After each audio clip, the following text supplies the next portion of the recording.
Welcome. In this video, we're going to talk about ideologies in martial arts, especially in light of our previous video, right, talking about the purposes of forms and stuff like that. As I've also been delving more into like Gumdo's history and all that fun stuff, it is always interesting to think about like what each individual martial art actually cares about, right? So for example, like when a practitioner's ideologies, for example, differ from maybe the parent structure, there can be some friction there, right? Versus like if you really are adherent to the same ideologies, then it can be very, very beneficial, and the two of you can have a very synergetic, two being better than the sum of the parts sort of sensation. But let's actually talk about this, right? So I'm going to make a kind of comparison between what the federations, when I say the federation, the World Haidong Gumdo Federation, right? Comparing what they profess to be like their ideology and compare it to a more historical sort of ideology. Now, as a brief note, there is also going to be a difference between historical martial arts, where the intent was to, not die, right? Not die and be able to fight effectively, versus many modern martial arts. So there have been many videos about it, right? So the idea of a modern martial art versus historical, or an application-centric or kobudo style martial art. So I'm going to kind of give you the list of what the Federation enjoys, right? So what they proclaim to be their theme versus what specifically Fiore talked about. The only reason I'm choosing Fiore is because that's what I'm familiar with, right? So Fiore was a famous-ish, right, Italian swordmaster, right, who wrote a few manuscripts, but we have been trying to learn how to use a sword from that, right? So if you're part of the HEMA community, you probably do know of Fiore, even if you don't practice, Fiorean style HEMA. So theoretically, like there were four major aspects that he talked about. Now, obviously, a historical scholar will be able to do this a lot better than I can, but I'm just a practitioner who does a little bit of both, right? So he had four major attributes of sword fighting or of a sword fighter, some of which we've already talked about, right? But the one that I kind of named this channel after is the lynx, which is prudence, right? So being able to read your opponent and be able to, almost like you can move into the future, like you kind of see what they're about to do and you kind of calculate what you're already going to do and you're going to strike, right? So prudence, which is again associated with the lynx, is one of its aspects. Another is audacity, right? So associated with the lion, right? So it's great to have a, the perfect plan in your head, but if you never execute it, you're gonna die, right? You're gonna die, or you're just not gonna fight, right? So having the audacity to be able to actually throw a cut and be able to move bravely. Then the tiger, right? So you can have the perfect plan. You can have the audacity to move, but if you're too slow, you're gonna also perish in the process, right? So celerity or just swiftness is an aspect of swordsmanship as well. So being able to actually hit your target when you intend to, as opposed to having the perfect plan, striking with so much gusto and then still getting hit in the face, right? So celerity. And the last one is associated with the elephant, which is fortitude, right? So being able to have a strong foundation. Now you can interpret that many different ways. Part of that might be simply having good footwork and having a good foundation literally. You can have a good foundation in terms of your knowledge and your sword cutting mechanisms, or just being able to withstand a strike, or having like the actual physical capability to strike. So those four aspects are very application heavy, right?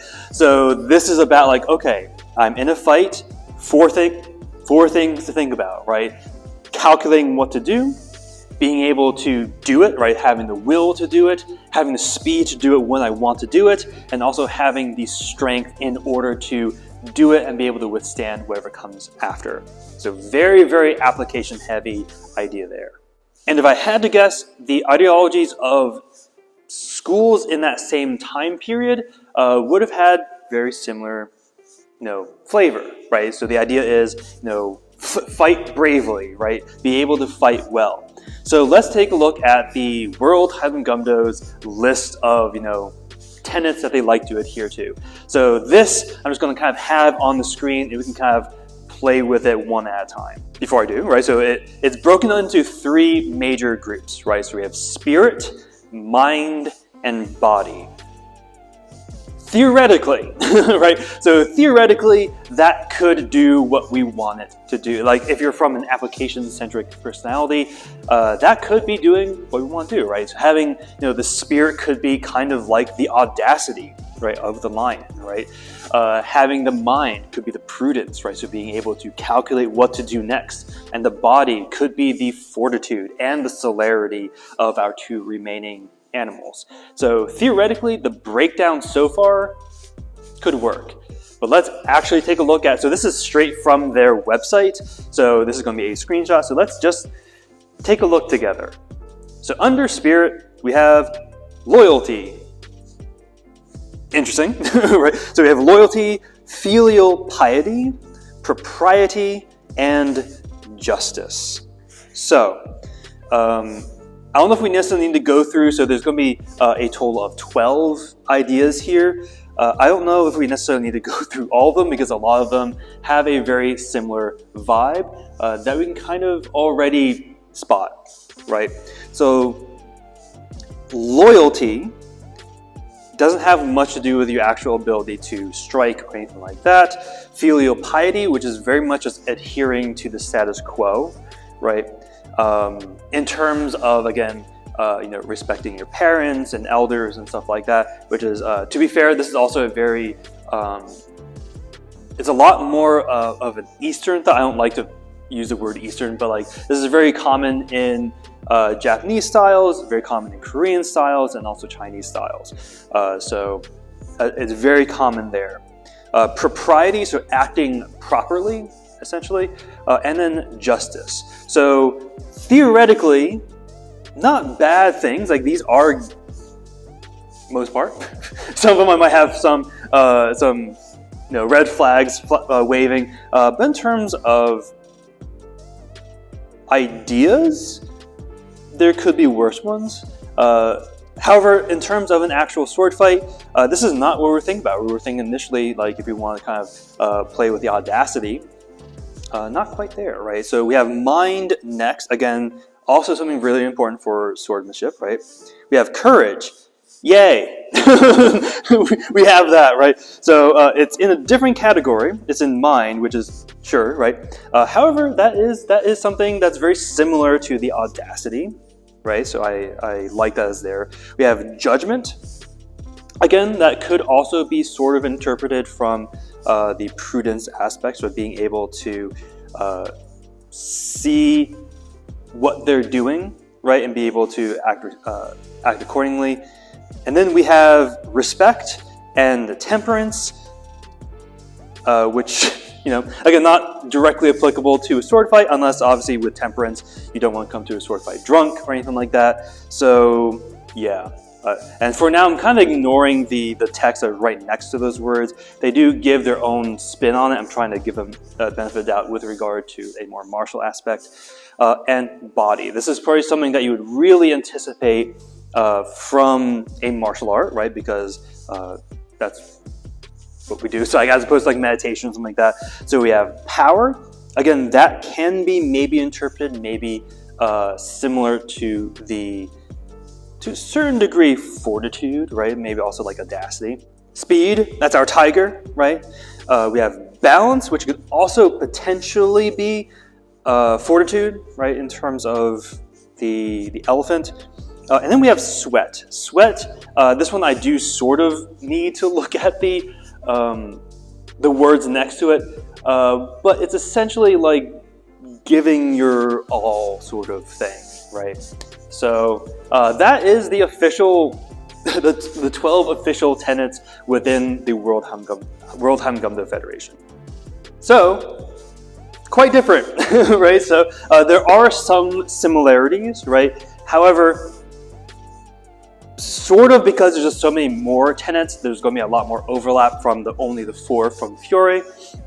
However, notice that the emphasis, they probably didn't put that in the incorrect order for what they were thinking, right? So with a lot of modern martial arts, the idea is not to train soldiers, it is to train a certain aspect of mind. Now, there is also a sort of regionalistic aspect of this as well. So like with a country where you have mandatory service, for example, in the military, they do want to build that loyalty and the filial piety and stuff like that. So part of it is simply an aspect of culture, right? Kind of building people up in order to do something else that they would want them to do. And just take another perspective, right? So Taekwondo also has 5 tenets, at least the ones that from my school, where we have 5 tenets of Taekwondo, right? So courtesy, integrity, perseverance, self-control, and then dominant spirit. Also not necessarily always martial, so often many of those aspects are more about like the personality and spirit of it, as opposed to like, oh, aim for like, I don't know, center of mass or something like that, which isn't always true. But like instead of like a very application-centric idea, we have a very moralistic aspect instead. Anyway, I mean, this was meant to be a very quick video. It was just kind of an interesting thing that I was looking into, and I wanted to make a very quick kind of comparison between something, between these two, right? So that said, it is interesting to be able to look at a style and be able to see to what degree you agree with the original theology, not theology, but their ideas or ideologies, right? And maybe see if that is where there is some friction, right? So for example, and my next video will be like pro Gumdo, so don't worry. If your main emphasis, for example, is on application, and you study a style that does not emphasize that, you might get frustrated. So for example, if you really enjoy the slow pace, specifically of Tai Chi, but you also want to win like world championships for MMA fighting, there might be a little bit of a friction there, right? Versus if you have a very fight-centric idea and then you join MMA, you're kind of in the right ballpark, right? So there's going to be less friction, or if anything, there's going to be a nice synergy between those two. So with regard to Gumdo, just because I know this is where I'm coming from, right? So with regard to Gumdo and application and being able to use it in fights, that is something that you can tell there is some aspect to it. So if you look specifically at the body portion and some of the mind portion, there is some of that focus. But you can also notice that the grand majority of the other 12 tenets are a lot more about the moralistic aspect. So what that means is you can still do it. It's going to take a lot of work, and there just may not be a lot of support from higher up, right? Sorry, I choked a little bit. So I highly recommend that you take a look at the kind of like the set tenets of whatever martial art you study. This sometimes is more about reading as opposed to actually like swinging fists and swinging swords, right? However, I think it'll be really eye-opening to a certain degree to kind of see what your tradition is telling you and what they say is important. And also, if you don't hold those things dearly, ask yourself why, right? So why would a martial art want these aspects versus why you may or may not want those aspects? But with that, make sure you stay safe, stay humble, and keep training.